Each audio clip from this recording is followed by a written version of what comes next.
Class में आ चुके हैं। आप सभी को गुड मॉर्निंग। और आज की इस क्लास में आप लोग पढ़ने वाले हैं चैप्टर नंबर 4 का पार्ट नंबर 1। चैप्टर नंबर 4 यानी लिब्रे ऑफिस कैल्क का पार्ट 1 करेंगे, यानी क्लास 1 करेंगे, ठीक है। और लिब्रे ऑफिस कैल्क से थ्योरी क्लास आप कर चुके हैं। आपने थ्योरेटिकल विद प्रैक्टिकल एक एक मैनो वगैरह सब समझा है। तो हम उम्मीद करेंगे कि इस क्लास के अंदर जितने भी क्वेश्चन आज हम रखेंगे यहाँ पर, उन सभी के आप सही सही जवाब भेजेंगे, ठीक है। ओके, तो सबसे पहले लिब्रे ऑफिस कैल्क का एक बार फिर से इंटरफेस समझ लेते हैं। जब आप लिब्रे ऑफिस कैल्क ओपन करते हैं तो कुछ इस प्रकार से इंटरफेस आपको देखने को मिलता है। यहाँ पर सबसे टॉप पर आपको टाइटल बार नज़र आती है, उसके बाद मेनू बार नज़र आता है, उसके बाद फॉर्मेटिंग टूल बार नज़र आता है, ठीक है। नहीं, उसके बाद मेनू बार, उसके बाद स्टैंडर्ड टूल बार, उसके बाद फॉर्मेटिंग टूल बार आपको दिखाई देता है। यानी सबसे ऊपर आपका टाइटल बार है, फिर मेनू बार है, फिर स्टैंडर्ड टूल बार है एंड फिर आपकी फॉर्मेटिंग टूल बार होती है। और फॉर्मेटिंग टूल बार के जस्ट नीचे आप देखेंगे तो यहाँ पर आपका फार्मूला बार होता है, और यहाँ लेफ्ट साइड में ये जो बॉक्स आपको दिख रहा है ये आपका नेम बॉक्स होता है।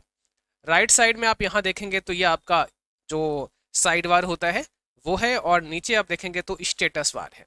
तो एक कुछ इंटरफेस रहता है। यहाँ पर ABCD जो दिए गए हैं ये कॉलम के लेटर हैं, और यही आपका कॉलम है ऐसा, और ये वाला आपका रोज है। जो बीच में ये बॉक्स बनता है इसको हम सेल कहते हैं, और जो यहाँ पर हाईलाइट है इसको हम एक्टिव सेल कहते हैं। इसको क्या बोलते हैं? एक्टिव सेल बोलते हैं, ठीक है। चलो, अब पहला सवाल आपके स्क्रीन पर आ चुका है, आंसर आपको देना है। पहले सवाल में क्या पूछा है आपसे? पूछा है कि लिब्रे ऑफिस कैल्क में कुल रो कितने होते हैं। Total number of rose Libre office Calc में कितने होते हैं। तो आपको बताना है कि भाई टोटल रोज कितने होते हैं। अगर हम बात करें रोज की तो 10,48,576 ये रोज हैं आपके। टोटल कितने हैं? 10,48,576 रोज होते हैं लिब्रे ऑफिस कैल्क में, ठीक है। रोज कौन से होते हैं? ये वाले देखो, यहाँ पीछे दिखाया गया है। जैसे ये 1 रो है, ये लाइन गई पूरा, ये लाइन गई, ये वाला रो है। ऐसे कितने हैं? ऐसे नीचे जाओगे तो 10,48,576 नंबर आपको मिलेंगे। ये टोटल आपके क्या हो गए? रोज हो गए। लिब्रे ऑफिस कैल्क स्प्रेडशीट में कुल कॉलम कितने होते हैं। अब आपसे पूछा है कि कॉलम की संख्या बताओ, कॉलम कितने होते हैं टोटल। ओके, तो कॉलम की संख्या जरा बताओ। यहाँ पर क्या होगा? कितने कॉलम होते हैं? कॉलम की संख्या है 16,384। कितने कॉलम होते हैं? 16,384 कॉलम होते हैं। कॉलम कौन से हैं ये भी आप देख लीजिएगा। तो देखो, ये कॉलम एक हो गया, दूसरा बी है तो ये दूसरा कॉलम हो गया, फिर सी है तीसरा कॉलम हो गया, फिर डी है चौथा कॉलम हो गया, ई है पांचवा कॉलम हो गया। ऐसे ही अंतिम कॉलम का नाम क्या होगा? अंतिम कॉलम जो है आपका वो XFD होगा, और ये 16,384वां कॉलम है। तो कुल मिलाकर के ऐसे H है, ऐसे I है, ऐसे अंतिम वाला XFD होगा, और 16,384 कॉलम होते हैं। तो राइट आंसर यहाँ पे क्या है? 16,384 है। पहले के वर्जन में देखेंगे तो 1024 ही कॉलम हुआ करते थे। इसका अंतिम कॉलम का नाम AMJ था, लेकिन अब क्योंकि ये वाला हट गया है, अब और बढ़ गए हैं, 16,384 आपके हो गए हैं। लिब्रे ऑफिस कैल्क में सुपर स्क्रिप्ट के लिए कौन सी शॉर्टकट की होती है। सुपर स्क्रिप्ट कैसे आप अप्लाई कर सकते हो राइटर में। ओके, और जो भी बच्चे हैं क्लास में, आप लोग क्लास में जो भी प्रेजेंट हैं अभी, आपको आंसर देने हैं कमेंट बॉक्स में। तो सभी अपने आंसर कमेंट बॉक्स में लिखते रहें। जैसे ही क्वेश्चन आपके सामने आता है, आंसर आपको कमेंट में लिखते रहना है सभी बच्चों को, ठीक है। चलिए भाई, यहाँ पे क्या हो जाएगा जल्दी से बताइए। यहाँ पर सही जवाब क्या हो जाएगा? फटाफट से आपको आंसर देना है। क्या पूछा है इसमें? Super script. तो कंट्रोल शिफ्ट और P होती है, याद रखना है। किसके लिए होती है? सुपर स्क्रिप्ट के लिए होती है। ये सुपर स्क्रिप्ट की है, ये आपको राइटर में भी पढ़ा चुके हैं। और ये आपकी सब स्क्रिप्ट की होती है, ये भी आपको राइटर में पढ़ा चुके हैं। सब स्क्रिप्ट कैसा होता है? जैसे H2SO4 ये वाला, तो 2 और 4 यहाँ पर सब स्क्रिप्ट में लिखे गए हैं। सुपर स्क्रिप्ट कैसा होता है? जैसे X² Y², तो यहाँ पे 2 ऊपर की तरफ है, ये सुपर स्क्रिप्ट में लिखे गए हैं।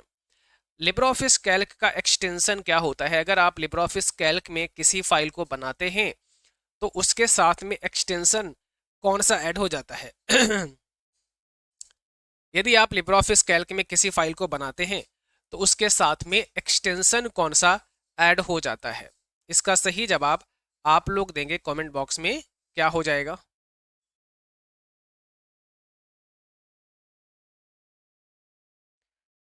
आंसर दो फटाफट से भाई, इसमें कौन सा सही जवाब हो जाएगा?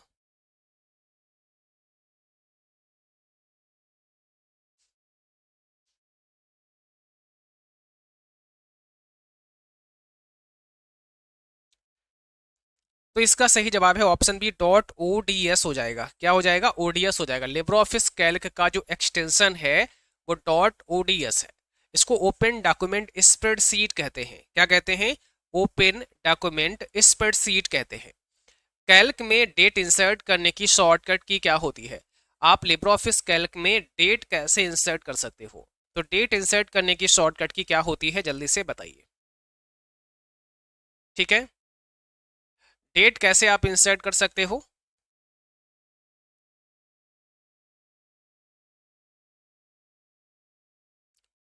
इसका सही जवाब है ऑप्शन नंबर पहला, डेट इंसर्ट करवाना है, कंट्रोल के साथ में सेमी कॉलन वाला की प्रेस करना है तो डेट इंसर्ट हो जाएगा।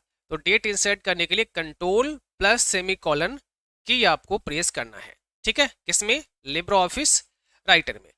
टाइम अगर इंसर्ट करना है तो कंट्रोल के साथ में शिफ्ट और प्लस सेमी कॉलन वाला की प्रेस करना है तो टाइम इंसर्ट हो जाएगा। कैल्क में, कैल्क स्प्रेडशीट में एक वर्कशीट में अधिकतम कुल कितने सेल होते हैं? एक वर्कशीट के अंदर जो छोटे छोटे बॉक्स बनते हैं जिनको आप सेल के नाम से जानते हैं, तो कुल कितने सेल होते हैं ये आपको बताना है।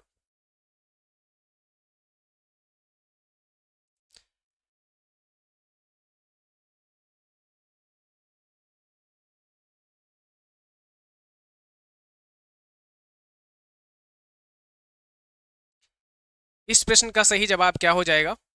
तो इस प्रश्न का सही जवाब है ऑप्शन पहला, 17, 17, 98, 69, 184। ये टोटल सेल हैं। 17, 17, 98, 69, 184 क्या है? कुल सेल होते हैं एक सीट के अंदर। अगर हम बात करें कैल्क में, एक सेल में अधिकतम कितने कैरेक्टर होते हैं? एक सेल में अधिकतम कितने कैरेक्टर आप लिख सकते हैं? जो एक बॉक्स होता है उसमें कितने कैरेक्टर को लिखा जा सकता है? ठीक है, तो लिब्रे ऑफिस कैल्क के एक बॉक्स में, इसको हम सेल कहते हैं, उसमें 32,767 कैरेक्टर को लिख सकते हैं। 32,767। कैल्क में न्यूनतम जूम प्रतिशत कितना होता है? मिनिमम आप लिब्रे ऑफिस कैल्क में कितना जूम कर सकते हो कम से कम? तो कम से कम कितना जूम कर सकते हो, आपको आंसर देना है कमेंट बॉक्स में। क्या होगा यहाँ पर सही जवाब? मिनिमम जूम कितना कर सकते हैं आप? 20%। कम से कम जूम कितना किया जा सकता है? तो 20% आप मिनिमम जूम कर सकते हैं। किसमें? लिब्रे ऑफिस कैल्क में 20%। कैल्क में टेम्पलेट को मैनेज करने के लिए किस शॉर्टकट की का इस्तेमाल करते हैं? क्या पूछा है? टेम्पलेट को मैनेज करने के लिए शॉर्टकट की। सिंपल सी बात है कि टेम्पलेट को इंसर्ट करने की या ऐड करने की शॉर्टकट की। तो इसका सही जवाब हो जाएगा कंट्रोल शिफ्ट और एन। यहाँ पर ये ऑप्शन पहला नहीं है, ऑप्शन बी सही है आपका। टेम्पलेट के लिए जो शॉर्टकट की है वो है आपकी कंट्रोल शिफ्ट और एन। और इसके लिए आप कहाँ जा सकते हैं? फाइल मेनू में जा सकते हैं। फाइल मेनू के बाद में आपको न्यू कमांड पर आना है और न्यू कमांड में फिर आपको मिलेगा टेम्पलेट का कमांड। ओके, कैल्क में अधिकतम जूम नहीं कर सकते हैं, मैक्सिमम जूम आप नहीं कर सकते हैं। तो भाई कितना नहीं कर सकते हैं ये आपको बताना है। कैल्क में कितना जूम आप नहीं कर सकते हैं ये आपको बताना है। तो आप 500% नहीं कर सकते हैं, क्योंकि कैल्क के अंदर मिनिमम 20% और मैक्सिमम 400% ही कर सकते हैं। तो 20 से कम नहीं कर सकते और 500 से, सॉरी 400 से अधिक नहीं कर सकते हैं। तो हम 500 नहीं कर सकते हैं। कैल्क में फंक्शन विजार्ड ओपन करने के लिए किस शॉर्टकट की का इस्तेमाल करते हैं? फंक्शन विजार्ड कैसे ओपन कर सकते हैं? तो फंक्शन विजार्ड कैसे ओपन होता है, इसका जवाब दीजिएगा। राइट आंसर कौन सा बन जाएगा? फंक्शन विजार्ड के लिए क्या शॉर्टकट की है? कंट्रोल के साथ में F2 होती है। कंट्रोल F2 दबा के आप फंक्शन विजार्ड को ओपन कर सकते हैं और एक लंबी लिस्ट आती है फंक्शंस की, जिसमें से आप जो भी फंक्शंस यूज करना चाहते हैं वो यूज कर सकते हैं। तो अलग अलग कैटेगरी के फंक्शंस वहां पर मिल जाएंगे, आप कैटेगरी वाइज भी उन्हें फिल्टर कर सकते हैं। लिब्रे ऑफिस कैल्क में करंट सेल की चौड़ाई बढ़ाने के लिए शॉर्टकट की। जो सेल आपके सामने है या जो कॉलम आपके सामने है, जैसे ये है, इसकी चौड़ाई को हमें इंक्रीज करवाना है, तो क्या शॉर्टकट की है? चौड़ाई को इंक्रीज करवाने के लिए ऑल्टर की के साथ में राइट एरो की प्रेस करना होता है। आप जैसे ही ऑल्टर की के साथ राइट एरो की प्रेस करते हैं तो चौड़ाई ऑटोमेटिकली क्या होती है? इंक्रीज हो जाती है। अगर आपसे पूछें कि हमें कॉलम की चौड़ाई कम करना है तो ऑल्टर की के साथ में हमें क्या प्रेस करना पड़ेगा? लेफ्ट एरो की प्रेस करना पड़ेगा। ऑल्टर के साथ में लेफ्ट एरो की प्रेस करना पड़ेगा तो चौड़ाई आपकी कम हो जाएगी। लिब्रे ऑफिस कैल्क में करंट सेल की चौड़ाई कम करने के लिए किस शॉर्टकट की का प्रयोग करेंगे? करंट सेल की चौड़ाई को अगर कम करना है तो अभी मैंने आपको बता दिया, अगर चौड़ाई कम करना है तो ऑल्टर के साथ में लेफ्ट एरो की प्रेस करना है। ठीक है, ऑल्टर की के साथ में क्या करना है? लेफ्ट एरो की प्रेस करना है। कैल्क एक्सप्रेशन अब यहां दिया है 100/5 और मल्टीप्लाई बाई 5 का मान पूछा है, इसकी वैल्यू निकालकर आपको देनी है। तो सिंपल है, इसको हमें क्या करना पड़ेगा? सिंप्लीफाई कर देना है। 100/5 को अगर आप सरल करेंगे तो यहाँ पर क्या आ जाएगा? 20 आ जाएगा। तो 20 मल्टीप्लाई बाई 5 बराबर 100 आपका फिर से आ जाएगा। तो सही जवाब यहाँ पर 100 ही होगा। क्या होगा? 100 आपका सही जवाब होगा। एक क्लास हम लिब्रे ऑफिस की ऐसी करा देंगे जिसमें सारे ही फॉर्मूले यहाँ पर रख लेंगे और उनको समझा देंगे, तो जितने प्रकार के फार्मूलों से संबंधित सवाल बनते हैं वो सारे क्लियर हो जाएंगे। जैसे यहाँ पर एक आ भी गया है, पूछा है इक्वल राउंड 20.956, 2 का मान क्या होगा? देखो, जब ऐसे फार्मूले आपके सामने आते हैं तो अगर इनको आपने समझा नहीं है तो फिर करना मुश्किल है, क्योंकि लिब्रे ऑफिस कैल्क में जैसे ही ये फार्मूला टाइप करके एंटर प्रेस करेंगे आंसर ऑटोमेटिकली निकाल कर दे देगा। ठीक है, पर क्योंकि एग्जाम में बैठे हैं तो वहां पर प्रैक्टिकली कोई कुछ करने को नहीं मिलेगा, आपको एक एक्सेल वगैरह या कैल्क वगैरह चलाने को नहीं मिलेगा, तो आपको देख करके ही आंसर बताना है। अब ये मुश्किल काम है, तो ये मुश्किल इसलिए है क्योंकि आपने इसको समझा नहीं है। तो इसको समझ लेते हैं तो ये आसान बन जाता है। समझते हैं कि इसको कैसे हल किया जाता है, इसका पीछे का कॉन्सेप्ट क्या है। देखो, सबसे पहले यहाँ पे क्या दे रखा है? राउंड दे रखा है और यहाँ 20.956 दे रखा है, (2). अगर बहुत ध्यान से समझोगे तो निश्चित रूप से ये समझ में आ जाएगा, आज के बाद कभी भी आप नहीं भूलोगे। पहली चीज, यहाँ जब राउंड है ना तो हमसे बोला है कि भाई हमें इस वैल्यू को राउंड ऑफ करना है। कितना करना है? कॉमा के बाद देखो क्या लिखा है, तो आपने कहा सर कॉमा के बाद 2 लिखा है। सबसे पहला काम हमारा होगा कॉमा के बाद वाला नंबर देखेंगे, तो आपने कहा सर 2 लिखा है। हमने कहा ठीक है। अब इस 2 का मतलब समझो।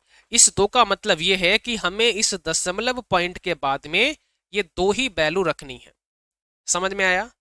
कॉमा के बाद जितना लिखा है उतने ही वैल्यू हमें दशमलव के बाद रखने हैं। ये अपनी कॉपी पे नोट कर लो। इस 2 का मतलब ये है। अब आप कहो सर अगर यहाँ 1 होता तो केवल हमें दशमलव के बाद में एक वैल्यू रखनी होती है। 2 दिया है तो 2 रखी है, तो जितना भी वैल्यू यहाँ कॉमा के बाद दिया है उतना ही वैल्यू हमें यहाँ रखना पड़ेगा। इतना समझ में आ गया? ठीक है, तो हमें इतना समझ में आया कि 9 और 5 को रखना है, जबकि अभी अगर आप देखोगे तो इसमें 3 वैल्यू है, लास्ट में 6 है, तो इस 6 को अब हमें यहां से हटाना पड़ेगा। ठीक है, लेकिन एक रूल आप समझो, एक रूल आप समझो। वो रूल क्या है? रूल ये है कि यदि आपने लास्ट वैल्यू को हटाया है ना, जो लास्ट वैल्यू है वो अगर 5 से बड़ी है, 5 से क्या है? बड़ी है या बराबर है, तो +1 होगा। तो +1 होगा किसमें? जो शेष बचेगी, जो शेष, ठीक है, अंतिम वैल्यू होगी। अब देखो, यहां पर आपने 2 ही रखना है, 9 और 5 को। हटाने वाला 6 हमारा आ गया। नियम है कि यदि लास्ट में जो वैल्यू हटाई है वो 5 है या 5 से बड़ी है तो +1 होगा जो शेष बचेगी उसके लास्ट वाली वैल्यू में। शेष कौन सा बचा? 9 और 5। लास्ट वैल्यू कौन सी है? 5। तो यहाँ पे 1 जोड़ दो, तो 20.9 और 6 आंसर आ जाएगा।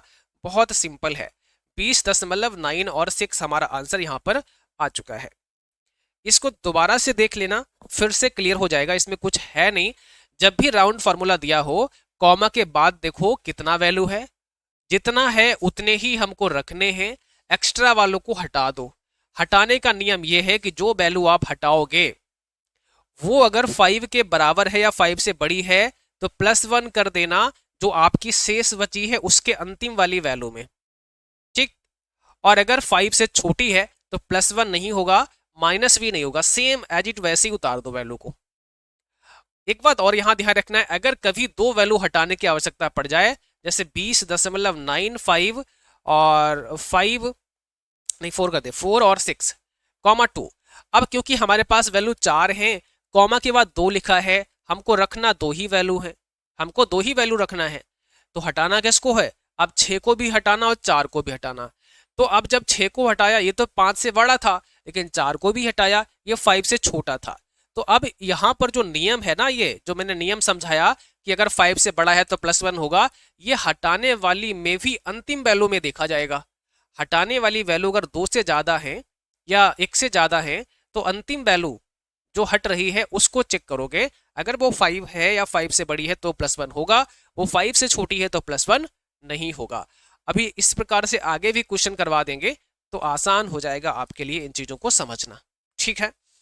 जैसे देखो यहाँ पर कैल्क में लेफ्ट लिब्रे ऑफिस कैल्क (7) का मान पूछा है, तो अगर लेफ्ट फॉर्मूला आपके सामने आता है तो हमको करना क्या है, जो भी हमारा यहाँ पे वैल्यू है इसमें हमें लेफ्ट साइड से काउंटिंग करनी है लेटर की, और कितने करने हैं, जितना नंबर यहाँ दिया है, यहाँ 7 दिया है तो 7 करना है, 6 दिया है तो 6 करना है, 5 दिया है तो 5 करना है।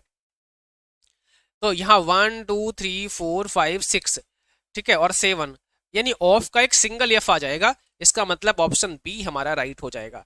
तो कोई भी हमारा जो स्ट्रिंग है, जो वैल्यू है, उसमें से ये लेफ्ट साइड से 7 काउंट कर लेगा, अगर राइट कर देते हैं तो राइट साइड से 7 काउंट कर लेगा, या जो भी वैल्यू आप यहाँ 7 के स्थान पर रखेंगे उतना ही लेटर को ये काउंट कर लेगा।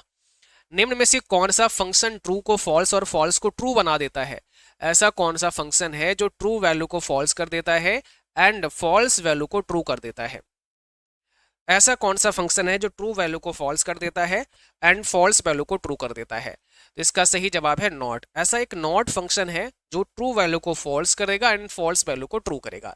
एक क्वेश्चन है, एग्जाम्पल से यहाँ पर समझ लेते हैं, जैसे दिया है नॉट 10 ग्रेटर देन 11 का मान क्या होगा, नॉट 10 ग्रेटर देन 11। अब यहाँ पर क्या होगा इसका सही जवाब, इसका सही जवाब है ट्रू। देखो ये फॉल्स वैल्यू थी, अगर हम यहाँ लिखें 10 ग्रेटर देन 11, तो आप इस स्टेटमेंट को क्या बोलोगे, आप कहोगे भैया ये ऐसा है ना फॉल्स है, ये गलत है।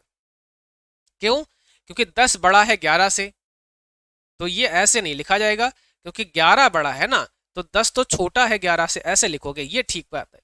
पर जब अगर नॉट लगा दोगे इसके आगे तो ये सत्य हो जाएगा। अब इसका सिंपल अर्थ ये है कि 10 11 से बड़ा नहीं है, तो नॉट फंक्शन किसी ट्रू वैल्यू को फॉल्स कर देगा एंड फॉल्स वैल्यू को ट्रू कर देगा।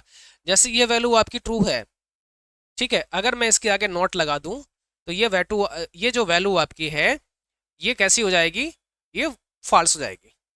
अभी अगर आप देखोगे इतना ट्रू था, पर ओवरऑल अब कैसा हो गया, फॉल्स हो गया, क्योंकि अब कह रहे हैं 10 जो है वो 11 से बड़ा छोटा नहीं है, ऐसा करें 10 11 से छोटा नहीं है, जबकि 10 11 से छोटा है, तो ये आपकी अपोजिट जाता है, तो नॉट लगने से अपोजिट हो जाएगा, सी है यहाँ पर।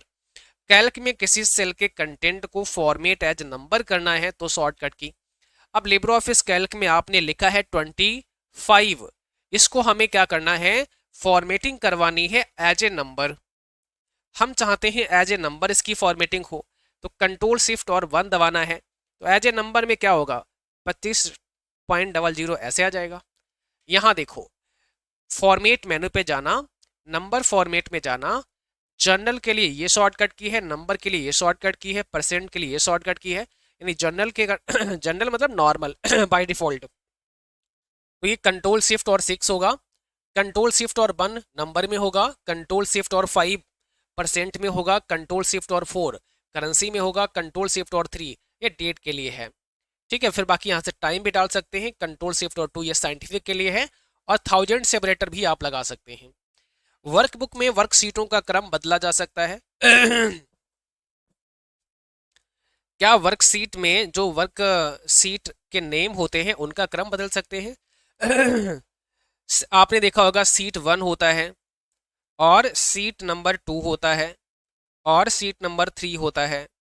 तो ऐसे ही जो सीट 1 है इसके स्थान पर सीट 2 ला सकते हैं, 1 को लास्ट में ले जा सकते हैं। क्या ऐसा क्रम जो है वो चेंज कर सकते हैं? आंसर है यस।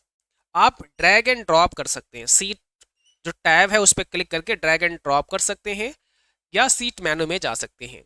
फार्मूला बार में एक्टिव सेल का नाम डिस्प्ले होता है, जो फार्मूला बार दिया रहता है उसमें एक्टिव सेल का नाम डिस्प्ले होता है। तो एक्टिव सेल कौन सी होती है? जिस सेल पर हमने क्लिक किया होता है, और जिस पर हमने क्लिक किया होता है उसका नाम हमेशा कहाँ दिखता है? उसका नाम हमेशा फार्मूला बार में दिखता है। देखो ये आपका यहाँ पर फार्मूला बार होता है ये वाला, और ये आपका नेम बॉक्स होता है। तो इन्होंने क्या बोला है कि एक्टिव सेल का नाम डिस्प्ले होता है फार्मूला बार में, इसको फॉल्स करना पड़ेगा। क्या होगा? ये ट्रू नहीं है, फॉल्स है। फार्मूला बार में क्या होता है, जो सेल एक्टिव होती है उसका एड्रेस दिखेगा। कहाँ दिखेगा? फार्मूला बार में। तो यहां पर उसका एड्रेस दिखेगा सेल का, सॉरी एड्रेस बोले यार, इसको कंटेंट बोल सकते हैं। सेल का कंटेंट या सेल के अंदर जो भी आपने डाला है कंटेंट वो दिखेगा। ठीक है, तो फार्मूला बार में क्या दिखेगा? सेल का कंटेंट। यहां कह रहे हैं नाम दिखता है, ये गलत है। सेल का कंटेंट दिखेगा फार्मूला बार में, और साथ ही साथ फार्मूला अगर आपने कोई डाला है तो वो फार्मूला आपको दिखेगा। ठीक है, जैसे आपने यहाँ लिखा इक्वल सम 5, 2, तो यहाँ पर ये चीज यहाँ पर डिस्प्ले होगी। या सीधे आप अगर कोई नंबर डाल देते हैं तो वो नंबर आपको यहाँ दिखेगा। कंटेंट मान लीजिएगा। अच्छा, इस सेल पर आप हैं तो इसका नाम क्या है? जैसे B5 है तो ये आपको यहाँ दिखेगा। तो नेम बॉक्स के अंदर सेल का नाम, फार्मूला बार के अंदर फार्मूला या जो सेल कंटेंट है वो दिखेगा। किसी सेल को एडिट करने की शॉर्टकट की क्या होती है? कोई सेल है उसको एडिट करने की आवश्यकता पड़ती है तो कैसे करते हैं? आप उसके लिए F2 की प्रेस कर सकते हैं। तो सेल को एडिट करने के लिए F2 कुंजी दबाते हैं। कैल्क में सबसे अंतिम रो पर जाने के लिए किस शॉर्टकट की का प्रयोग करते हैं? लिब्रे ऑफिस कैल्क में सबसे अंतिम रो पर जाना है, लास्ट रो पर जाना है। तो लास्ट रो पर जाने के लिए शिफ्ट के साथ में एंड की प्रेस करना पड़ेगा। आप शिफ्ट लास्ट रो पर जाना है तो कंट्रोल के साथ में एंड प्रेस करना पड़ेगा। कंट्रोल के साथ में एंड जैसे ही प्रेस करते हैं तो लास्ट रो पर चले जाते हैं, जो आपका लास्ट वाला रो है वहां पे चले जाते हैं। Control and. और टॉप पे जाना है तो आप कंट्रोल के साथ में होम की प्रेस कर सकते हैं। ठीक है। कैल्क में फुल स्क्रीन जूम करने की शॉर्टकट की, एक साथ पूरा स्क्रीन पर जूम हो जाए तो इसके लिए फुल पेज व्यू कर सकते हैं। इसके लिए फुल स्क्रीन करना पड़ता है, कंट्रोल शिफ्ट और जे प्रेस कर सकते हैं। कैल्क में कुल कितने प्रकार के चार्ट को इंसर्ट करवा सकते हैं? तो देखिए, कैल्क में चार्ट को अप्लाई करने के लिए आप टोटल 10 प्रकार के चार्ट लिब्रे ऑफिस कैल्क में डाल सकते हैं। कौन कौन से चार्ट हैं? तो जैसे कॉलम चार्ट हो गया, बार चार्ट हो गया, पाई चार्ट हो गया, एरिया चार्ट हो गया, लाइन हो गया, X Y scatter, vowel, net stock, column and line. कुल मिला न्यू लाइन या पैराग्राफ बनाना है तो कंट्रोल के साथ में कौन सी कुंजी आपको दबाना है? तो इसका सही जवाब है ऑप्शन डी। आप कंट्रोल की साथ में एंटर की प्रेस करेंगे तो कंट्रोल की के साथ जैसे ही आप एंटर की प्रेस करते हैं तो क्या होगा, उसी सेल के अंदर जिस सेल में आप हैं उसी सेल में एक न्यू लाइन भी आपकी आ जाएगी। मेन एक आप नया लाइन ले सकते हैं उसी सेल के अंदर। वैसे नॉर्मली आप एंटर प्रेस करेंगे तो अगली सेल में चले जाएंगे, लेकिन अगर आपको उसी सेल में लिखना है तो आप क्या करो, कंट्रोल के साथ में एंटर दबा लीजिएगा। कैल्क में स्प्रेडशीट के लिए डिफ़ॉल्ट फाइल एक्सटेंशन क्या होती है? कैल्क में स्प्रेडशीट के लिए डिफ़ॉल्ट फाइल एक्सटेंशन क्या होती है? जब आप लिब्रे ऑफिस कैल्क में होते हैं और जब कोई फाइल बनाते हैं तो उसका जो एक्सटेंशन होता है .ods होता है। ओके, ये लिब्रे ऑफिस कैल्क का एक्सटेंशन है। क्या है? .ods है। .ods आपका लिब्रे ऑफिस कैल्क का एक्सटेंशन होता है, ये सभी को याद रखना है। लिब्रे ऑफिस कैल्क में कितने प्रकार के सेल रेफरेंस होते हैं? लिब्रे ऑफिस कैल्क में कितने प्रकार के सेल रेफरेंस होते हैं? तो अगर सेल रेफरेंस की बात करो, ठीक है, सेल रेफरेंस की अगर बात की जाए तो 3 प्रकार के होते हैं। कौन कौन से होते हैं? एक आपका रिलेटिव सेल रेफरेंस होता है, एक आपका एब्सोल्यूट सेल रेफरेंस होता है, और एक आपका मिक्स्ड सेल रेफरेंस होता है। अच्छा, रिलेटिव कैसा होता है? जैसे सेल का जो एड्रेस है, जैसे V5 हो गया, है ना, A4 हो गया, ठीक है, A3 हो गया, ये सभी सेल के एड्रेस हैं, सेल का पता है। तो ये सब कैसे हैं, रिलेटिव हैं। बट अगर यहाँ जैसे B5 लिखा है तो यहाँ पर ये B क्या है, कॉलम का लेटर है, और ये 5 नंबर का रो है। इसके आगे एक डॉलर का सिंबल लगा दो दोनों के आगे, तो ये आपका कैसा हो जाएगा, ये आपका मिक्स्ड हो जाएगा। ठीक है।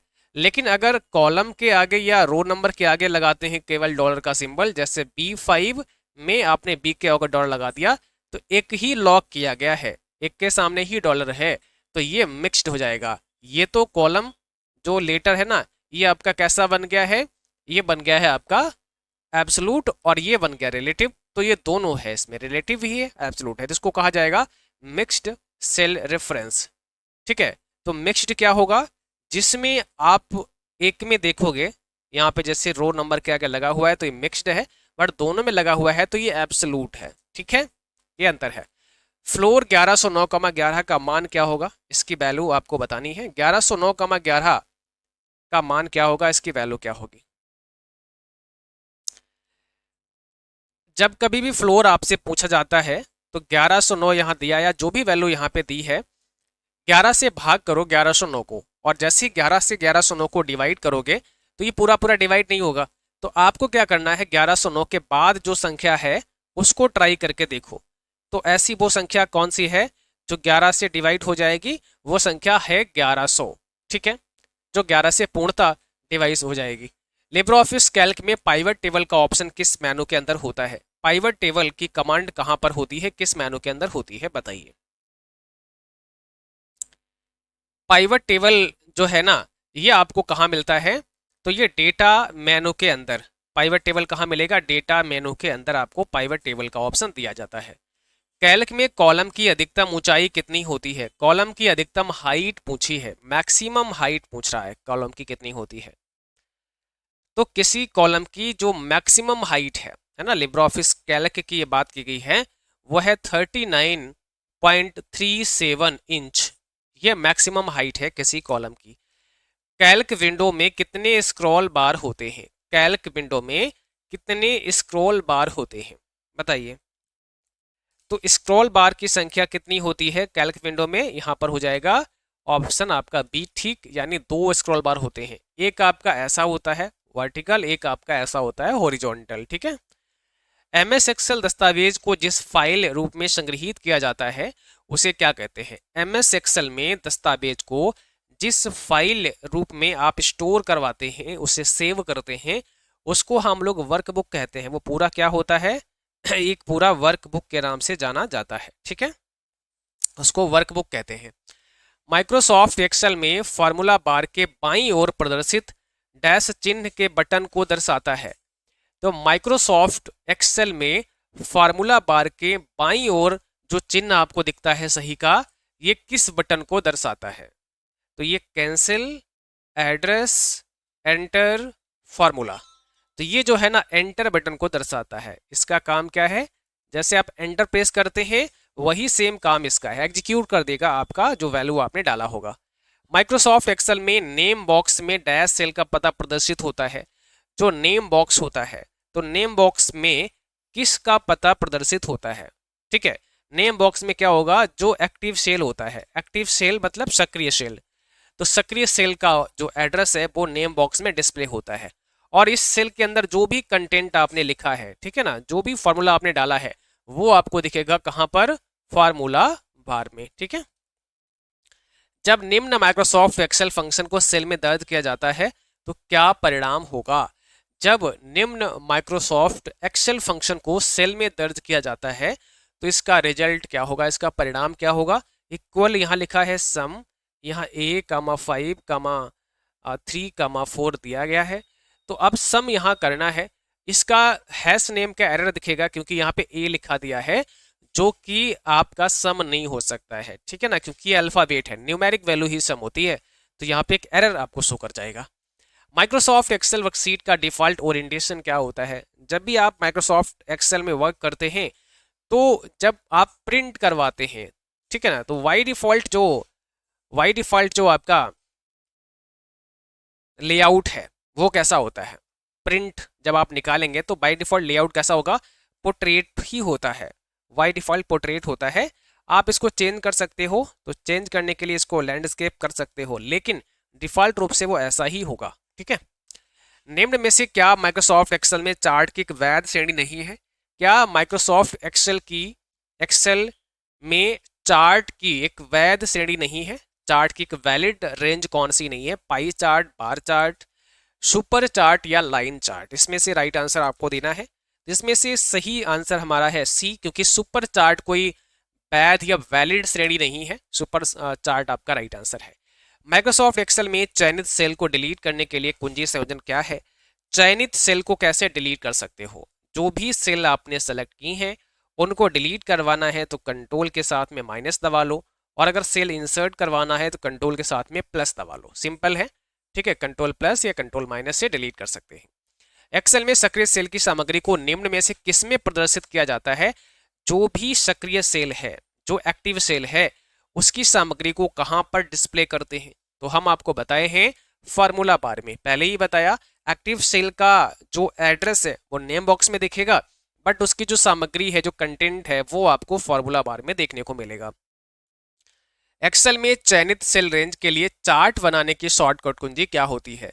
चार्ट बनाने की शॉर्टकट कुंजी क्या होगी? कैसे आप एक्सेल में चार्ट को बना सकते हैं? जो भी आपने एरिया सेलेक्ट किया है, तो एरिया सेलेक्ट करने के बाद F11 की दबा सकते हैं चार्ट को अप्लाई करवाने के लिए। संपूर्ण कॉलम को सिलेक्ट करने के लिए शॉर्टकट कुंजी क्या होती है? एक ही साथ पूरा कॉलम सिलेक्ट हो जाए, इसके लिए शॉर्टकट कुंजी क्या होती है? तो एक ही कॉलम, मतलब पूरा कॉलम आपको सिलेक्ट करना है एक ही बार में, तो आप कंट्रोल के साथ में स्पेस बार को दबा लीजिएगा, और जैसे ही आप कंट्रोल के साथ में स्पेस बार दबाते हैं तो एक साथ पूरा कॉलम आपका सेलेक्ट हो जाता है।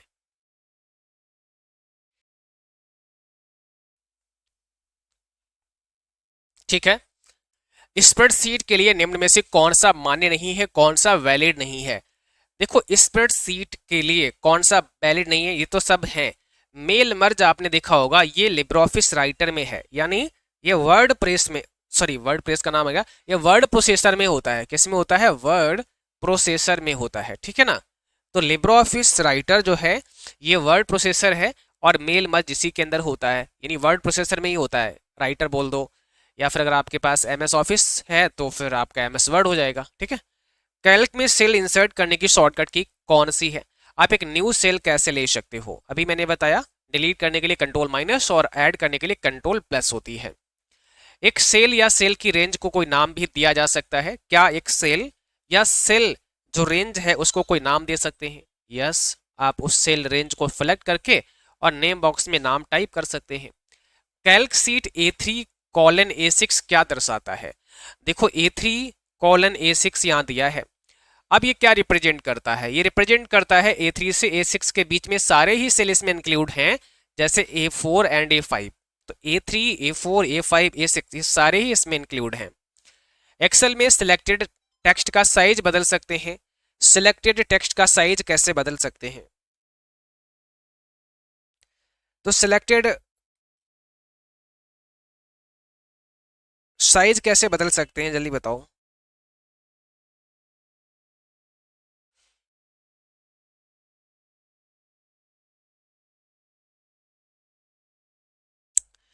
ऑप्शन यहां पर बी हो जाएगा, कंट्रोल शिफ्ट और पी। राइट आंसर क्या है? कंट्रोल शिफ्ट और पी आपका है। कैल्क में एक बार एक रेंज का नाम दिया गया है, आप उस रेंज तक जा सकते हैं। एक बार कैल्क में आपने किसी रेंज का नाम दे दिया तो उस रेंज तक आप कैसे जा सकते हैं?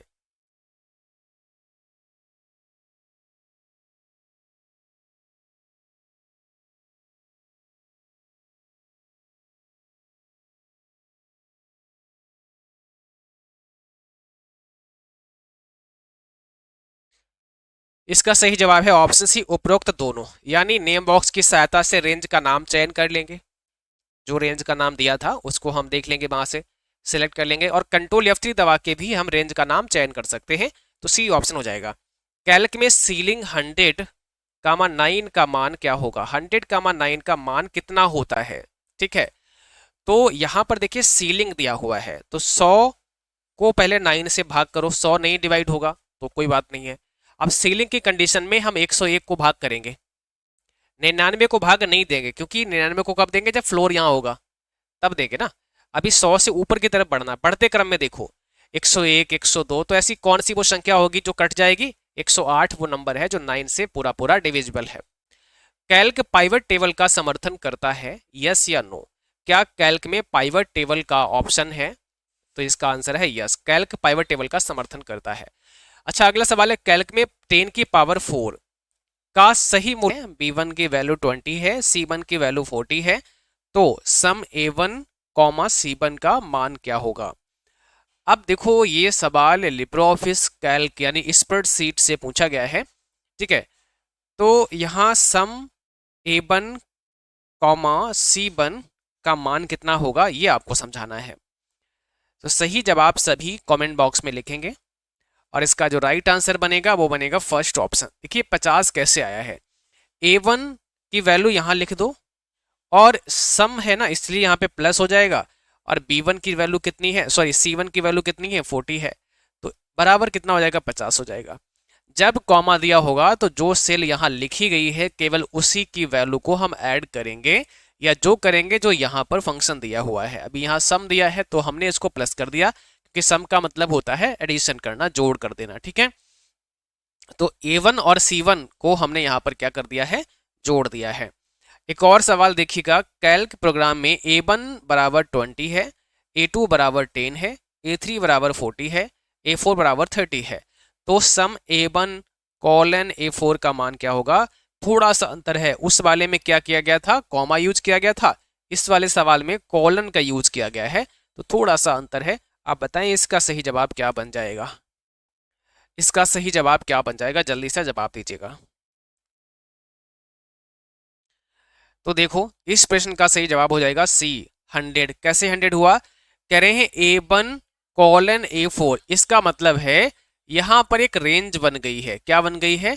एक रेंज बन गई है। रेंज कैसी बन गई है कि जब कभी भी कॉलन दिया हो, जब ये दो बिंदी लगी हैं, तो याद रखना है जो सेल पहला दिया है उसके बाद जो अंतिम सेल दिया है वहां तक सबका ऐड होगा। a1 भी इसमें शामिल है, a2 भी इसमें शामिल है, a3 भी इसमें शामिल है एंड a4 तो दिया ही है। तो जब हम कॉलन यूज करते हैं तो केवल पहला वाला सेल एड्रेस a1 दो बिंदी लगा देते हैं और अंत वाला a4 डाल देते हैं, इतना ही लिख देते हैं केवल। पर ये बीच वाले भी इसमें ऑटोमेटिकली इंक्लूड रहते हैं, है ना। लेकिन जब हम अगर कॉमा लगाते हैं केवल ऐसे, तो जो यहाँ दे रखा होगा वही हमें उसी की वैल्यू अप्लाई करना है। अगर यहाँ दो बिंदी लगा देते हैं तो एक रेंज बन जाती है, a1 से a4 तक जितना भी सेल होगा सभी पर ये फार्मूला अपना वर्क करेगा, ठीक है। तो अब ये यहाँ कहता है सम करना है, तो हम क्या करेंगे, a1 से a4 तक को सम कर देंगे। तो a1 अब हमें क्या क्या करना है, a1 को जोड़ना है, a2 को भी जोड़ना है, a3 को भी जोड़ना है एंड a4 को भी जोड़ना है। तो इसका वैल्यू कितना है, 20 है, इसका वैल्यू 10 है, इसका वैल्यू 40 है और इसका वैल्यू 30 है। अब 20, 10, 30, 40, 70 और 30 100 हो जाते हैं। यहाँ पर सी आपका होगा करेक्ट आंसर, ठीक है। तो ऐसे आपको लगाना है। कॉमा और कोलन में अंतर है, इसको ध्यान रखना है। b1 माइनस c1 का मान क्या होगा? अगर आप लिब्रे ऑफिस कैल्क में इक्वल का सिंबल लगाते हैं और b1 माइनस c1 करते हैं तो इसका आंसर क्या आपको देखने को मिलेगा?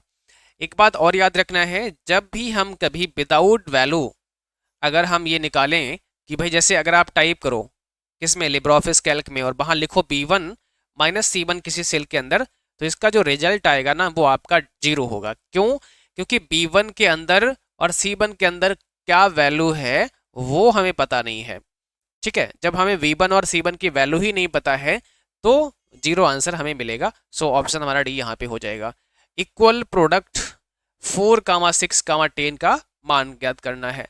अभी आपने देखो सम सीख लिया, सम का मतलब हो गया है योग करना, जोड़ देना, एंड अब यहाँ पर प्रोडक्ट आ गया है और इस प्रोडक्ट का मतलब होता है मल्टीप्लाई करना यानी गुणा कर देना, ठीक है। तो ये मल्टीप्लाई कराता है। तो अब कैसे होगा मल्टीप्लाई?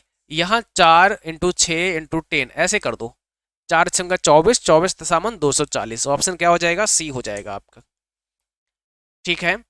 तो यहाँ प्रोडक्ट का मतलब है मल्टीप्लाई करना। इस चीज को अभी मैं एक बार ऐसे समझा देता हूं, जैसे मान लिया कि आपने लिखा a1 की वैल्यू 10 है एंड v1 की वैल्यू, ठीक है, टू है, ऐसे लिखा।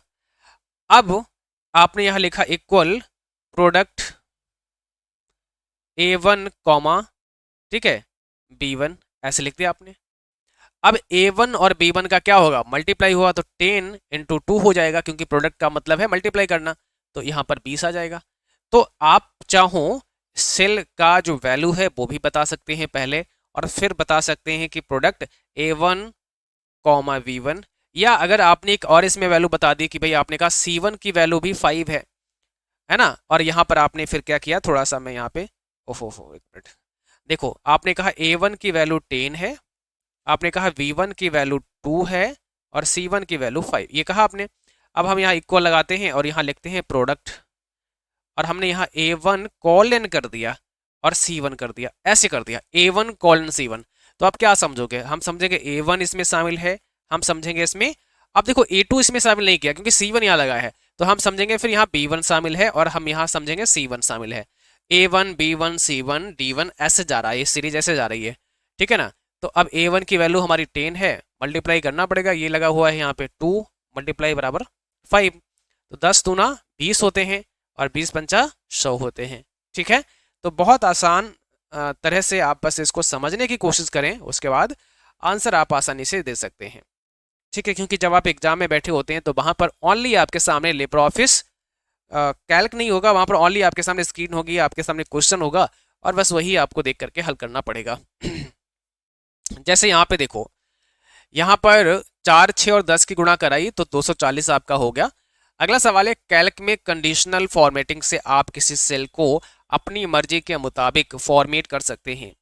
कंडीशनल फॉर्मेटिंग से आप किसी सेल को अपनी मर्जी के मुताबिक क्या कर सकते हैं, फॉर्मेट कर सकते हैं। तो इसका आंसर होगा यस, बिल्कुल कर सकते हैं।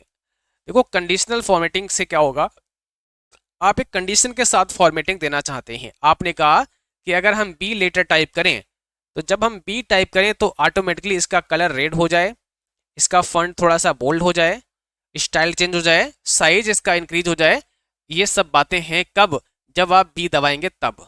आपने कहा सी दबाएं, ए दबाएं, कोई दिक्कत नहीं, वाई डिफॉल्ट रहे। वी लेटर को टाइप करते ही ऐसा हो जाए, इसको कहते हैं कंडीशनल फॉर्मेटिंग। आप फॉर्मेटिंग अपनी कंडीशन के हिसाब से करवा रहे हो, ठीक है। कंडीशन क्या है, यदि बी आए तो करना है, नहीं आए तो नहीं करना है। तो ये चीज भी कर सकते हैं, इसका ट्रू हो जाएगा। अगला सवाल, इक्वल सम 4, 7 और उसके बाद मल्टीप्लाई बाई 5, तो आंसर क्या होगा। इसका जो राइट आंसर है वो आप सबको कमेंट बॉक्स में लिखना है। सही जवाब यहां पर हो जाएगा ऑप्शन बी 55। क्या होगा, 55 होगा। देखो सम करवाया है और पहले ब्रैकेट को हमें हल करना पड़ेगा, तो हम यहाँ सम करेंगे तो 7 और 4 11 होते हैं, और मल्टीप्लाई कर देंगे 5 से, तो 11 पच्चे 55 होता है। आपका ऑप्शन बी करेक्ट हो जाएगा। फिर देखो इसका पहले यहाँ तक हल करना पड़ेगा, फिर यहाँ तक हल करना पड़ेगा, फिर दोनों को क्या कर देंगे, हम जोड़ देंगे। तो पहले सम कर लो, 2, 5, 6 का सम करो तो कितना होगा, 5 और 2 7 और 6 13 होता है, प्लस का साइन लगा लो। अब इसको हल करोगे तो ये क्या है, प्रोडक्ट है, और आपको सिखाया है, इसका मतलब क्या है, मल्टीप्लाई करना। तो 5 5 की मल्टीप्लाई होगी 25। अब यहाँ जोड़ दो, 13 एंड 25 को अगर आप ऐड करते हैं तो 38 आपका आंसर आ जाता है। कितना आएगा आंसर आपका, 38 आपका आंसर आ जाएगा, ठीक है। तो पहले हमने क्या किया, इतना सम कर लिया और इतना हमने प्रोडक्ट कर लिया, मेन मल्टीप्लाई कर लिया, और प्लस का सिंबल था, इसी के हिसाब से इसको जोड़ दिया। प्लस के स्थान पर अगर आपका मल्टीप्लाई होता, माइनस होता, तो उसी हिसाब से आपको कैलकुलेशन करनी होती है। अब देखो A1 की वैल्यू यहाँ बताई है 40 है, B1 की वैल्यू भी बताई है 35 है, C1 की वैल्यू भी 26 है, एंड D1 की वैल्यू भी 40 दी है।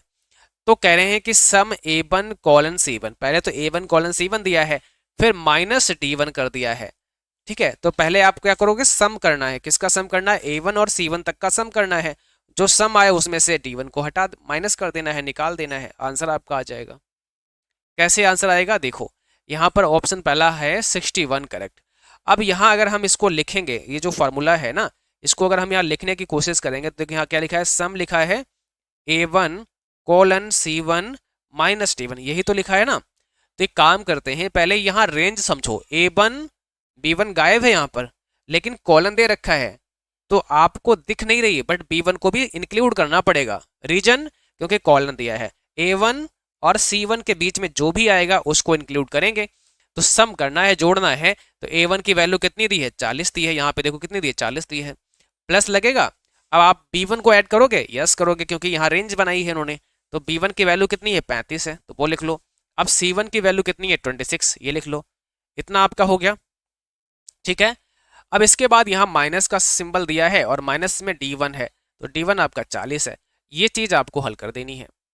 तो एक काम करते हैं, ये जोड़ लो पहले प्लस वाले, जैसे 40 और 30, 70 और 5 50, इनको सबको जोड़ लो। 6 5 11 होगा यहाँ पे, और 2 और 3 5 4 9 1 10 यहाँ पे हो गया, माइनस यहाँ पे 40। अब अगर 101 से 40 निकालोगे तो कितना बचेगा, 61 बचेगा आपका, प्लस में रहेगा 61। तो ऑप्शन पहला ही हो जाएगा हमारा 61 करेक्ट आंसर। ठीक है। अगला सवाल है मोड 13,5 का मान क्या होगा। अब देखो यहाँ पर मोड फंक्शन दे रखा है, ठीक है, मोड और 13,5 अब 5 से आपको 13 को क्या करना है, भाग करना है, डिवाइड करना है। और जैसे ही डिवाइड करेंगे तो यहाँ पर देखोगे 5 दूना 10 होता है, और 3 आपका जो है वो शेष बचेगा। ये कह सकते हैं रिमाइंडर वैल्यू हमारी कितनी है, 3 है। अब याद एक रखना है ये बात कि भाई मोड जो है ना हमेशा क्या करता है, रिमाइंडर वैल्यू को बताता है, हमेशा रिमाइंडर वैल्यू को बताएगा। कौन, मोड फंक्शन क्या करेगा, रिमाइंडर वैल्यू को बताएगा। तो आप कैसे निकालोगे, जैसे यहाँ पे 14 दिया है, यहाँ पर 3 दिया है, तो 3 से 14 को भाग करना है, 3 चक्को 12 होता है, 2 शेष बचेगा, तो इसका आंसर हमारा 2 हो जाएगा। तो मोड फंक्शन हमेशा आपको रिमाइंडर बता देगा कि कितनी चीजें शेष बचेंगी, है ना। अगर किसी से हम डिवाइड करते हैं, या यूं कह लो कि मान लिया अगर जैसे 13 आइटम है, कोई क्या है, 13 कोई आइटम है, और हम 5 आइटम जो है एक पॉकेट में रखेंगे, या एक बॉक्स में रखेंगे, या एक बैग में रखेंगे, तो कितने बैग चाहिए होंगे। तो भाई हम एक बैग में 5 आइटम रखने वाले हैं ना, तो 5 से 13 को भाग कर देंगे, 5 दूना 10 हो गया, तो 2 यहाँ शेष बच गया, यानी 2 बैग हमें चाहिए होंगे। भाई टोटल 13 आइटम हमारे पास हैं, कितनी बैग चाहिए, तो पूरा पूरा 2 बैग हमें चाहिए, ताकि वो उसमें हम 5 आइटम रख सकें। और हमारे आइटम शेष कितने बच जाएंगे, तो 2 हमारे आइटम शेष बच जाएंगे, यानी 2 बैग के अंदर सारे आइटम बराबर बराबर 5 आ जाएंगे, 2 बच जाएंगे। 3 और होते तो पूरा पूरा बैग 3 लग जाता, 3 और हो तो इसमें तो 15 हो जाता, और 15 अगर आइटम हो जाते तो 5 रखने हैं एक बैग में, तो 5 3 15, तो फिर आंसर 0 आ जाता। मेन हमारा जो शेषफल रिमाइंडर तो बचेगा ही नहीं, 0 हो गया। तो इससे बस एक आइडिया लगता है कि भाई रिमाइंडर वैल्यू कितनी बचेगी, कितने और बढ़ाने हैं। हमने यहाँ भाग करके देखा, हमें समझ आया कि 2 हमारे जो है आइटम बच जाते हैं, और एक बैग में 5 आइटम रखते हैं, तो क्यों ना हम 3 और बना लेते हैं, 3 और बना लेंगे तो 5 हो जाएंगे, तो ठीक बात हो जाएगी हमारी, ठीक है ना। तो ये कई सारे तरह हैं, अलग अलग एक्सेल में हम इनका यूज करते हैं, कैल्क में हम इनका यूज करते हैं, बट अभी हमको सीखना है कि ये मोड फंक्शन कैसे काम करता है, वो मैंने समझा दिया आपको। एक और देख लो, अब इसका आंसर आप लोग मुझे बता दो, इसका आंसर आप लोग मुझे बता दो। देखो क्या कह रहा है, मोड 26,4, इसका मतलब भाई समझ लो कि कोई 26 आइटम आपके पास हैं, और एक बैग में 4 आइटम आप डालना चाहते हो, तो क्या पूरा पूरा आइटम सब बैग में चला जाएगा, कितना बैग चाहिए होगा, और कितने आइटम हमारे सारे बराबर बराबर भरने के बाद बच जाएंगे, शेष बच जाएंगे। तो हम वही काम करते हैं, 4 से 26 को भाग कर देते हैं, 4 छंग 24 होता है ना, तो हमारा रिमाइंडर वैल्यू 2 बचा, यानी कि भैया हमारे पास ना 6 बैग हमको चाहिए पूरा पूरा भरने के लिए, उसके बाद भी 2 आइटम हमारे बच जाएंगे। कितने बच जाएंगे, 2 बच जाएंगे। तो हम एक में कितने भरते हैं, 4 भरते हैं, और 2 बच गए, यानी 2 और बना लें पीस, तो 4 आइटम बन जाएंगे, एक बैग और हमारा हम ले आएंगे, काम हो जाएगा। सही है ना। तो रिमाइंडर वैल्यू बताने के लिए क्या होता है, मोड फंक्शन काम करता है, इतना याद रखना है। एक और मोड फंक्शन देख लो, 7 से 29 को भाग कर दो, तो 7 चौको 28 होता है, एक शेष बचेगा, तो इसमें तो रिमाइंडर एक ही बचा, या तो एक कम कर दो, 28 कर लो तो पूरा पूरा भर जाएगा 4 में, या फिर इसमें क्या करोगे, आप इसमें 7 भरते हैं तो 6 इसमें और ऐड कर लो कम से कम, ठीक है ना। तो यहाँ पे तो हमारा सही जवाब क्या होगा, ऑप्शन बी हो जाएगा। अब देखो नया क्या है, सीलिंग दिया हुआ है, आपने मोड भी समझ लिया, अब हम सीलिंग की बात कर लेते हैं। जब कभी भी सीलिंग फंक्शन आपके सामने आएगा तो इसमें क्या करना क्या है आपको, सीलिंग का मतलब होता है ये जो सेकेंड नंबर है, सेकेंड वैल्यू है, इस वैल्यू से फर्स्ट वैल्यू को डिवाइड करके देखो, और सीलिंग कहता है कि पूरा पूरा डिवाइड हो जाएगा, वही हमारा आंसर हो जाएगा। तो पहले तो ट्राई करो कि 5 से हम क्या 223 को पूरा पूरा डिवाइड कर पाएंगे। तो लास्ट में 3 मिल गया हमें भैया, 5 से तो डिवाइड होगा नहीं, ठीक है।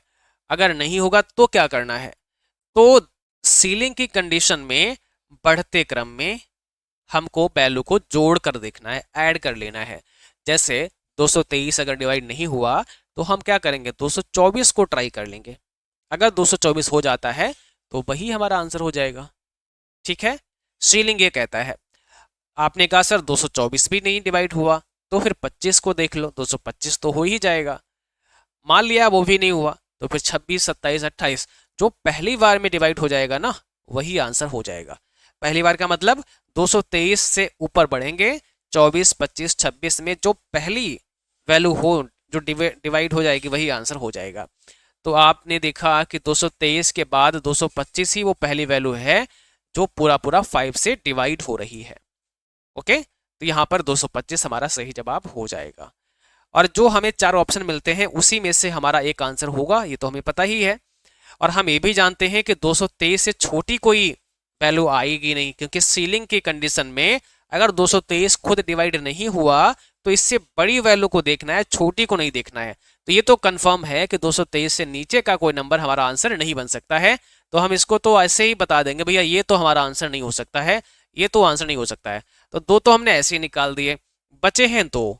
अब इन दो में से एक ही हमारा आंसर है, तो क्यों ना हम 5 से भाग करके देख लें 225 को पहले, फिर 230 को। लेकिन अगर दोनों कट रही हैं तो पता क्या होगा, जो पहले वाली वैल्यू है वही आंसर होगा। जो फर्स्ट जो डिविजिबल है वैल्यू वो 223 के बाद जो प्रथम वैल्यू है जो 5 से डिवाइड हो जाएगी वही आंसर है। एक और देख लो, छोटा सा दिया हमने ताकि समझ में आपके आ जाए कंसेप्ट इसका। 7, 2 दिया है और सीलिंग यहां दे रखा है। अब 2 से हम पहले तो 7 को ही डिवाइड करेंगे। आपने कोशिश की, बोला सर ये तो डिवाइड होगा ही नहीं। तो हमने कहा फिर क्या करोगे, तो सीलिंग हमको ये बताता है कि बढ़ते क्रम में ही हम वैल्यू को जोड़ेंगे। तो 8 को देख लो ट्राई करके। आपने जैसे 8 को ट्राई किया तो 2 चक्कू 8, 8 कट गया, डिवाइड हो गया। तो 8 ही हमारा आंसर है। अब ऐसा मत करना कि 2 चक्कू 8 तो 4 आंसर हो जाएगा, नहीं, 8 ही हमारा आंसर है। वो 8 जो वैल्यू है ना वो 2 से डिवाइड हो जाएगी, ये बस ध्यान रखना है। अब हमें पता है कि 8, 7 से नीचे तो कोई वैल्यू हो नहीं सकती है, 7 खुद डिवाइड हो नहीं रहा, तो इसको तो हटा ही देते हैं, है ना। और यहाँ पर हमारा कट गया। हालांकि इसके बाद भी हम 10 को डिवाइड करते हैं 2 से, 10 भी कट जाएगा। लेकिन हमने कहा ना कि 7 के बाद वो प्रथम वैल्यू बतानी है जो डिविजिबल हो। अब यहाँ पर सेम कंसेप्ट जो सीलिंग में था वही कंसेप्ट यहाँ फ्लोर में है। बस थोड़ा सा अंतर है कि फ्लोर के अंदर क्या होगा कि अगर वैल्यू डिवाइड नहीं होगी तो घटते क्रम में हमको देखना पड़ेगा। जैसे 4 से पहले 17 को भाग करो, क्या 4 से 17 डिवाइड होगा? आपने कहा सर नहीं होगा। तो अब ऐसा नहीं कि अब 18, 19, 20 करो, क्योंकि सीलिंग नहीं दिया है, फ्लोर दिया है। अब ऐसे भी इसको याद रखना है, फ्लोर माने फर्श होता है, जमीन होता है, तो फ्लोर है। और सीलिंग का मतलब सीलिंग फैन से भी है। तो सीलिंग आएगा तो सीलिंग फैन ऊपर होता है, तो आपको बढ़ते क्रम में देखना है। सीलिंग फैन ऊपर होता है तो आपको वैल्यू को बढ़ा के देखना है, ठीक है ना। फ्लोर क्या होता है, फर्श नीचे होता है, तो आपको वैल्यू को कम करके देखना है। तो 17 डिवाइड नहीं होगा तो हमने क्या किया, 16 को ट्राई किया। और हमने जैसे ही 4 से 16 को ट्राई किया पूरा पूरा डिवाइड हो गया, तो हमारा आंसर 16 आ गया। अब ये आपको ध्यान रखना पड़ेगा कि सीलिंग दिया है कि फ्लोर दिया है, कंसेप्ट सेम है। सीलिंग में बढ़ते क्रम में वैल्यू को देखना पड़ेगा, फ्लोर में घटते क्रम में वैल्यू को देखना पड़ेगा, ठीक है। पर कभी अगर ऐसा आ जाता है आपके सामने, जैसे यहाँ पे 18 दिया, यहाँ पे 2 दिया है, तो इसका आंसर पता क्या होगा, 18 ही होगा, क्योंकि ये खुद ही कट रही है, खुद ही डिवाइड हो रही है, तो 18 ही हो जाएगा आपका आंसर। बट अगर यहाँ पे 19 दे रखा है, अगर 19 दे रखा है तो फ्लोर दिया है, तो बढ़ते क्रम में तो नहीं जाओगे, 20 तो नहीं करोगे, तो 19 से कम कर लोगे 18, तो भी 18 आंसर हो जाएगा। यहाँ पे फिर भी 18 ही होगा आपका आंसर। 119, 20 का मान बताइए। 119, 20 यहाँ दे रखा है। अब यहाँ पे क्या होगा, फ्लोर दिया है तो 118, 117, 116, 115 सब चेक करा आपने, लेकिन 20 से काटना था तो भैया फिर 100 ही वो नंबर है जो 20 से डिवाइड होगा। 119 के नीचे आप आओगे तो 100 वो नंबर पड़ेगा जो 20 से डिवाइड हो जाएगा।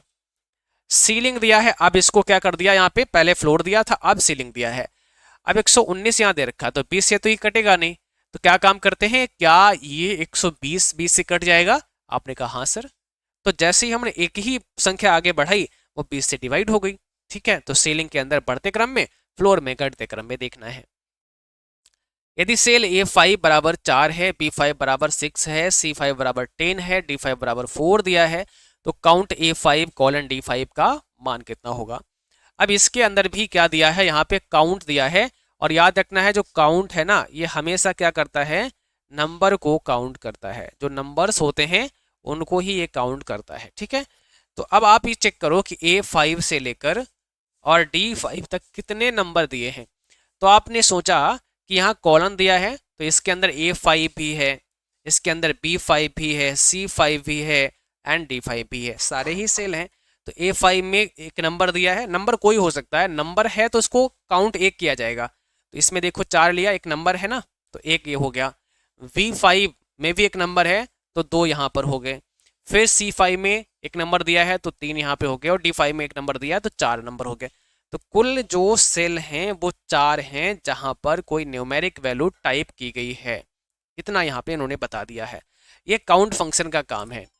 एक और देख लो, काउंट यहाँ डायरेक्ट वैल्यू दे रखी है। काउंट में क्या हुआ है, 6 4 5 3 0 10, ये डायरेक्ट वैल्यू यहाँ पे दे दी है। तो ये काउंट करके बता देगा 1 2 3 4 5 6।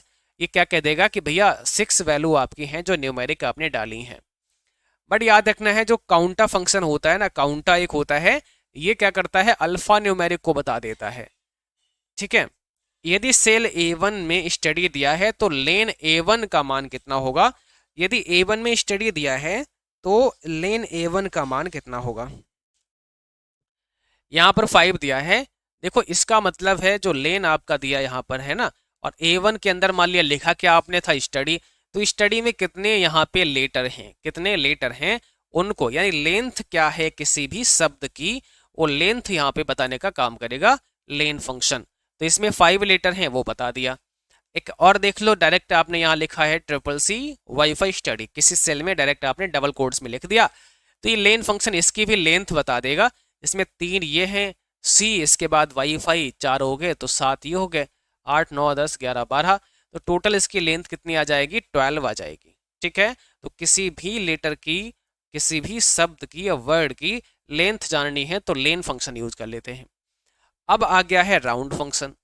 इससे क्या होगा, हम जो डेसिमल पॉइंट है उसको हम राउंड ऑफ कर सकते हैं। ठीक है ना, कैसे कर सकते हैं वो समझने की कोशिश करिए। 25.354 दिया है। पहले तो ये समझना है कि इन दो का काम क्या है। इस दो का काम ये है कि दशमलव के बाद में हमें 2 वैल्यू रखनी है। तो आपने कहा सर अभी देखो यहाँ कितनी है, तो 3 वैल्यू यहाँ पे है। आपको रखनी कितनी है, आपको तो 3 और 5 इतना ही रखना है ओनली। कैसे आपके समझ में आया कि हमें 2 ही वैल्यू रखनी है, क्योंकि कॉमा के बाद यहाँ 2 दिया है। इस 2 ने हमें बताया कि डेसिमल प्लेस के बाद में 2 वैल्यू रखो। तो हमें बड़ा आसान हो गया, फिर ये 25.3 और 5 हमने यहाँ लिख दिया, हमारा तो आंसर आ गया। क्या करना है, हमने यहाँ 4 को हटा दिया, रिमूव कर दिया। तो आपने पूछा सर 4 को हटाने का क्या कोई नियम, कोई ऐसा रूल है क्या कि कैसे इसको हटाते हैं। तो इसका एक नियम भी है, वो समझ लो। ये जो वैल्यू आप हटाते हैं, अगर ये 5 के बराबर है या 5 से बड़ी है तो +1 होता है। किसमें, जो शेष वैल्यू बचेगी। शेष वैल्यू कौन सी बचेगी, 3 और 5। तो 3 और 5 में लास्ट वाले डिजिट में क्या होगा, +1 करना पड़ेगा। कंडीशन है, कब करना पड़ेगा, जब 5 या 5 से बड़ी वैल्यू होगी। अभी यहाँ देखो कितना था, 4 था। ये 5 से छोटा है ना, तो प्लस करने की आवश्यकता नहीं है, माइनस भी करने की आवश्यकता नहीं है। लेकिन 4 के जगह अगर 5 होता तो प्लस करना पड़ता, 6 होता तो करना पड़ता, 9 तक कुछ भी होता करना पड़ता। ठीक है, तो ये नियम जो है वो याद रखना है। एक एग्जाम्पल के थ्रू मैं एक और समझा देता हूँ। 26.35 एंड 6 कर देता हूँ और कॉमा 2 ही कर देता हूँ। अब आप बताइए इसका जवाब क्या होगा। तो देखो हमने क्या सबसे पहले देखा, कॉमा के बाद कितना डिजिट है, आपने कहा सर 2 डिजिट है। हम समझ गए कि दशमलव के बाद में 2 ही स्थान रखने हैं। ठीक है, हटाना किसको है, 6 को हटाना है। इसमें तो 4 को हटाया तो प्लस नहीं किया। अभी नियम बोला है कि अगर 5 संख्या है या 5 से बड़ी है और वो हटाए रहे हैं तो +1 हो जाएगा। हो किस में जाएगा, जो शेष बचेगी उसकी लास्ट वाली वैल्यू में। ठीक है, तो वही नियम अपना दो, 26.3 और 6 कर दो। यहाँ पे सिंपल है ना, इस 6 को तो हटा दिया हमने। अब 6 की वजह से +1 यहाँ हो गया। अब आप पूछो सर +1 क्यों किया आपने? क्योंकि हमने आपको बताया जो संख्या लास्ट वाली हटा रहे हो अगर वो 5 के बराबर या 5 से बड़ी है तो +1 होगा। इक्वल राउंड 29.429, आप लोग मुझे बताइए किसका सही जवाब क्या है? ये आप सबको कमेंट में बताना है। ठीक है, देखते हैं आप सब बच्चे कितना सही आंसर दे पाएंगे या फिर नहीं। देखो यहाँ पे क्या है, कॉमा के बाद पहले काम यही चेक करना है कि कॉमा के बाद कितना वैल्यू दिया है, 2 दिया है, तो हम तुरंत समझ गए कि दशमलव के बाद में हमको 2 स्थान ही चाहिए। कौन कौन से चाहिए? 4 और 2, यही तो चाहिए ना। अच्छा, हटाना किसको पड़ेगा? इस बार 9 वाली वैल्यू आ गई जिसको हटाना पड़ेगा। तो हमारे दिमाग में फौरन क्या गया कि हमारा जो रूल है वो क्या कहता है, जो संख्या हटा रहे हैं अगर वो 5 है या 5 से बड़ी है तो +1 होगा, और अगर छोटी है तो +1 नहीं होगा, माइनस भी नहीं होगा। तो यहाँ तो 9 है तो हम 9 को तो हटा देंगे, यहाँ से इसको खत्म कर देंगे, लेकिन जो बचेगी संख्या 4 और 2, इसके अंतिम वाली संख्या में क्या जोड़ेंगे? 1 जोड़ेंगे। तो 29.43 तो आ जाएगा ना हमारा आंसर, बिल्कुल। तो ऑप्शन बी यहाँ पे हो जाएगा। ठीक है, 29.43 हमारा आंसर बन जाएगा। अगर आप इसको बहुत ध्यान से समझने की कोशिश करोगे, है ना, तो नियम के अकॉर्डिंग करोगे तो बहुत आसान हो जाएगा, कोई भी वैल्यू हो आप आराम से कर लोगे। इसको देख लो, यहाँ दिया है 50.235, 0। अब आपके समझ में कुछ और आ रहा होगा, सर यहाँ तो 0 दिया है, इसका मतलब कि दशमलव के बाद हमें कोई भी वैल्यू नहीं चाहिए। जैसे हमने यहाँ 5 लिखा, हमने यहाँ 5 लिखा ये वाला, तो ठीक लिखा है ना, और हम 5.00 कर देते हैं तो भी तो ठीक लिखा है भैया, ये भी 5 ही है, ये भी 5 ही है, तो 0 का तो कोई पॉइंट के बाद कोई महत्व ही नहीं है, सही ना। पॉइंट के बाद अगर आप 0 लगाते हैं उसका कोई महत्व नहीं है, समझ में आ गया। तो यहाँ पे 5.0 कर दो या केवल 5 कर दो, ओके। तो यहाँ पर 0 दिया है, इसका मतलब हमको ये समझ में खूब आ गया है कि दशमलव के बाद में एक भी वैल्यू नहीं चाहिए, तो सबको हटा दो, दिक्कत क्या है। तो हमने यहाँ से 5 को हटाया, फिर 3 को हटाया, फिर 2 को हटाया। जब हम ज़्यादा वैल्यू को हटाते हैं तो हम वो 5 वाली कंडीशन को कैसे मैच कराएंगे? यहाँ तो 5 था, लेकिन जो लास्ट में हटाया उसको देखोगे तो वो तो 2 ही था, तो अब यहाँ +1 का कोई भी रूल अप्लाई नहीं हो पाएगा, तो केवल हमारा 50 ही यहाँ पे आंसर आ जाएगा। इसका मतलब ये समझ में आया कि जब हम एक से ज़्यादा वैल्यू को हटाएंगे तो जो वैल्यू हटा रहे हैं उसमें अंतिम वाली वैल्यू जो हटाई है उसको आपको कंसिडर करना है रूल के लिए, कि वो अगर 5 है या 5 से बड़ी है तो +1 होगा, नहीं है तो नहीं होगा। सिंपल है। आगे बढ़ते हैं, गौर सवाल देख लेते हैं। 10.483, 1 की वैल्यू आपको बतानी है, इसका जवाब आपको देना है।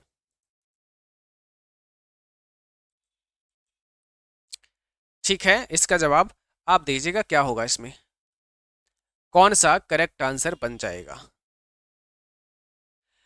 यहां पर बनेगा सी ऑप्शन, 10.5 हो जाएगा। अब कैसे हुआ? कह रहा है कि भैया एक ही स्थान चाहिए हमको, तो ठीक है, यहाँ पे हैं कितने? 4.83, 3 वैल्यू है, तो कितनी वैल्यू हटाना पड़ेगा? यही तो रखना है 4 हमें, 8 और 3 ये वाली चीज हटा दीजिएगा। हमने 3 को हटाया, लास्ट में देखो क्या हटाया? 8, यानी वैल्यू हमारी 8 है, 5 से बड़ी है तो 4 में 1 जोड़ दो, 10.5 कर दो, बहुत ही आसान है। इसका एक और देख लो, माइनस वाला, इसमें थोड़ा समझ लो। 25.0354 का -1 दिया है। जब -1 दिया होगा तो दशमलव से बाद वैल्यू को देखने की आवश्यकता ही नहीं है। -1 ये कहता है कि हमको पॉइंट से पहले एक स्थान को क्या करना है? राउंड ऑफ करना है। पॉइंट से पहले एक स्थान को राउंड ऑफ करो। अगर 1 दिया है, 2 दिया है तो 2 स्थान को राउंड ऑफ करो, 3 दिया है तो 3 को राउंड ऑफ करो, ऐसे करना है। तो हम क्या करते हैं? 5 को हटा के 0 कर देते हैं।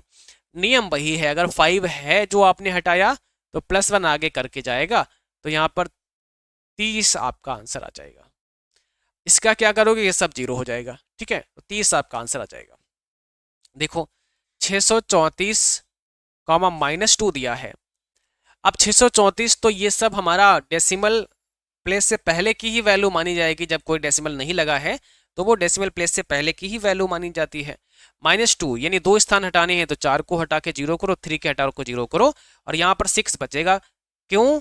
क्योंकि भैया 3 है ना लास्ट में जो हटाया, तो 0 यहाँ प्लस तो होगा नहीं, तो फिर सीधे 6 को उतारा, 2 0 आगे आ गए, तो आपका यहाँ पे 600 आंसर बन जाएगा, 600 बन जाएगा। एक और देख लो, 324 यहाँ दिया है, कॉमा -8 दे रखा है, 324 कॉमा -8 दे रखा है।